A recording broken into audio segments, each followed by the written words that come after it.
নমস্কার বন্ধুরা, আমার সবুজ বিলা ইউটিউব চ্যানেলে সকল প্রিয় বন্ধুদের জানাই অনেক অনেক শুভেচ্ছা, স্বাগত। আশা করি আমার ভিডিওটি যে যেখান থেকে দেখছেন নিশ্চয়ই সকলে ভালো এবং সুস্থ আছেন। বন্ধুরা, আমি আজকে যেটা আমি আপনাদের কাছে শেয়ার করব যে ভিডিওটি, সেটা খুবই একটা অসাধারণ ভিডিও, সেটা দুর্দান্ত একটি শক্তিশালী, সেটা অল্প দিনই সেটা কাজ হবে। দেখুন আমি সেই লিকুইড ব্যবহার করে কেমন আমার গাছগুলো কেমন সতেজ, প্রচুর পরিমাণে ফুল চলেছে অল্প দিনই, এবং গাছের পাতা দেখলেই বুঝতে পারছেন এটা হচ্ছে পালং শাক। পালং শাকের দেখুন আমি এটা প্রয়োগ করার সঙ্গে সঙ্গে দেখুন এইটা কেমন হেলদি হতে আরম্ভ হয়েছে। পাতাগুলো সবুজ ঝলমলে, এখানে ধনে পাতা, এখানে টমেটো গাছ, আর এইখানে ফুলগুলো দেখুন, ফুলের সাইজগুলো দেখলেই বুঝতে পারছেন আমি কি লিকুইড তরলটা আমি ব্যবহার করি। সেটা আপনারাও করেন, কিন্তু সেটা একটা অন্যভাবে করেন, কিন্তু আজকে আমি যেটা দেখাবো সেটা যদি করেন দ্রুত গাছের কাজ করবে। চলুন তাহলে আজকে ভিডিওটি আমি বেশি বড় না করে মূল ভিডিওতে আমি চলে যাচ্ছি এবং আপনারা দেখতে থাকুন।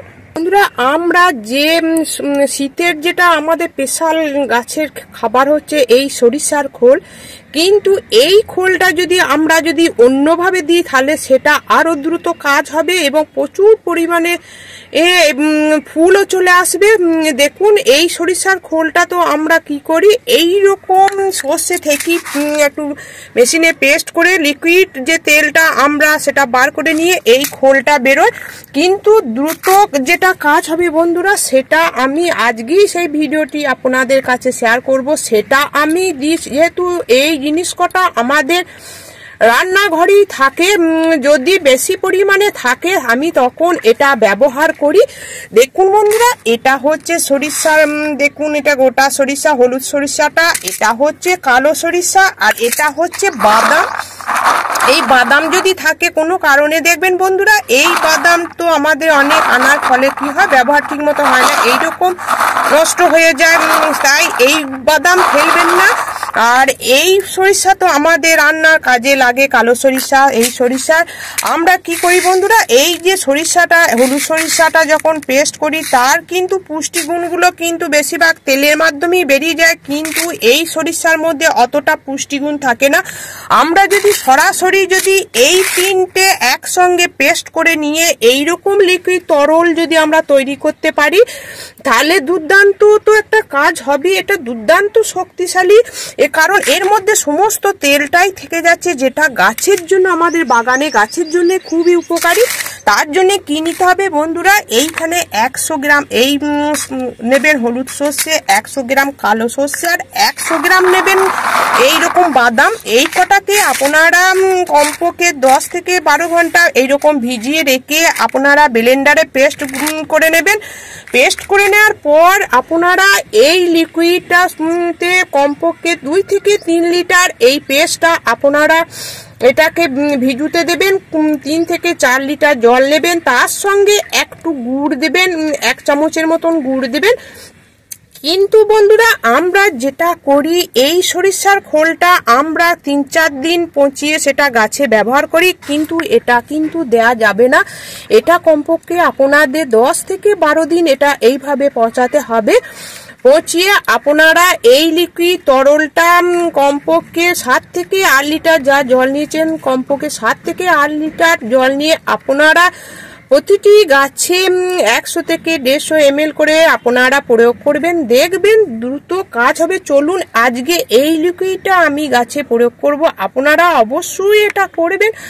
এটা আপনারা কমপক্ষে 10 থেকে 15 দিন অন্তর এইটা করতে পারেন, বা এটা মাসে একবার করলেও এটা দুর্দান্ত কাজ হবে। অবশ্যই এটা আপনারা করার চেষ্টা করবেন, কারণ এর মধ্যে সমস্ত তেলটাই থেকে যাচ্ছে। চলুন তাহলে আমি গাছে প্রয়োগ করছি সেটা দেখাচ্ছি। তাহলে আমি আজকে এটা তৈরি করে পেস্ট করে দেখালাম না, এটা আমি পরিমাণটা বলে দিলাম, আপনারা অবশ্যই করবেন। দেখুন এইখানে আমি জল নিয়েছি কমপক্ষে এটা 4 থেকে 5 লিটার জল নিয়েছি, তার মধ্যে আমি এই লিকুইড তরলটা হাফ দেবো, খুবই পাতলা করে আমি দেবো। এইভাবে মিশিয়ে আপনারা এটা সকাল কিংবা বিকালে আপনারা প্রয়োগ করবেন, এটা দুর্দান্ত কাজ হবে। আর একটা বন্ধুরা যেটা বলবো, আপনাদের কাছে যদি এই হলুদ সরিষা যদি না থাকে, এইরকম কালো সরিষা থাকে, বাদাম থাকে, এই দুটো নিয়ে আপনারা করতে পারেন। এই দুটো দুর্দান্ত কাজ। এটা 100 নেবেন, এটা 100 নেবেন, নিয়ে এইরকম আপনারা 1 লিটার জলে এটাকে ভিজুতে দেবেন একটু গুড় দিয়ে, এটাকে 10 দিন ভিজুবেন। ভিজিয়ে আপনারা তার সঙ্গে 6 থেকে 7 লিটার জল পাইল করে আপনারা প্রয়োগ করবেন। দেখুন বন্ধুরা, এই যে ডালিয়া গাছে আমার ফুল আসতে আরম্ভ হয়েছে, লঙ্কা গাছগুলো বেশ দেখুন আরো হেলদি হতে আরম্ভ হয়েছে, টমেটো গাছে ফুল চলে এসেছে। এই সব গাছে আমি আজকে প্রয়োগ করব। দেখুন এবারে আমি দিচ্ছি। গাছের গোড়ার মাটি যেন শুকনো থাকে সেই অবস্থায় আপনারা দেবেন। গাছের পাতায় আপনারা দেবেন না, গাছের গোড়ার মাটিতে দেবেন।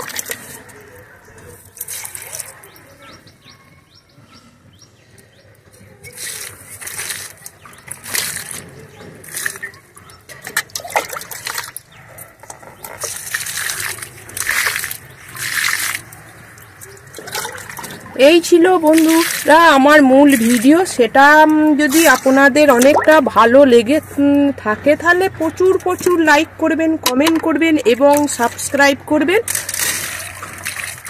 এবং আমার এই ভিডিওটি নতুন বন্ধুদের কাছে অবশ্যই শেয়ার করবেন। দেখুন এখানে চন্দ্রমল্লিকা ফুলের সাইজগুলো, এখানে গাঁদার সাইজ, ইনকো গাঁদার এক একটা গাছে কিরকম কতটা পরিমাণে ফুল ধরে আছে বুঝতে পারছেন। গাছের পাতা বা গাছ দেখা যাচ্ছে না, গাছের কাণ্ডটা তো দেখাই যাচ্ছে না, ফুলে ভর্তি। এটা হচ্ছে ইনকো গাঁদা গাছ। আমি এই গাছগুলোতেও দিয়ে দিলাম।